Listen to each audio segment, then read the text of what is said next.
Creamy shrimp and bacon spaghetti guys, tara magluto tayo. Magpakulo ng tubig at lagyan ng asin.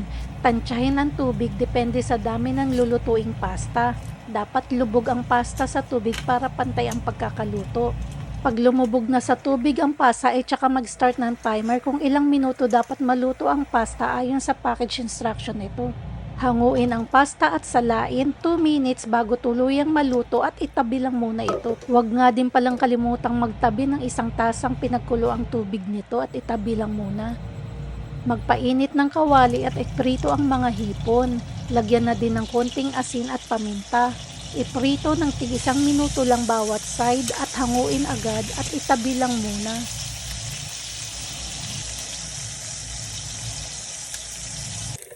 Pagkatapos ay iprito naman ang bacon at bawang. Iprito lang ito hanggang sa mag light brown at ilagay na ang itinabing sabaw ng pasta.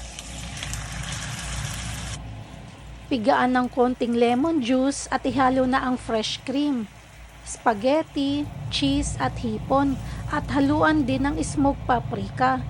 Lutuin lang sa loob ng 2 minuto and it's done cooking na.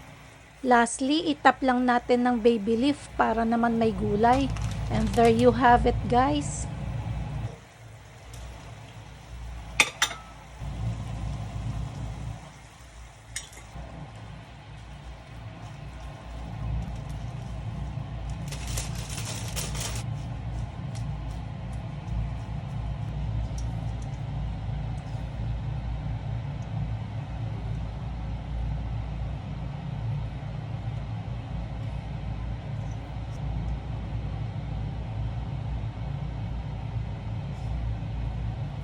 Tara, let's eat! Unang subo for you and thanks for watching!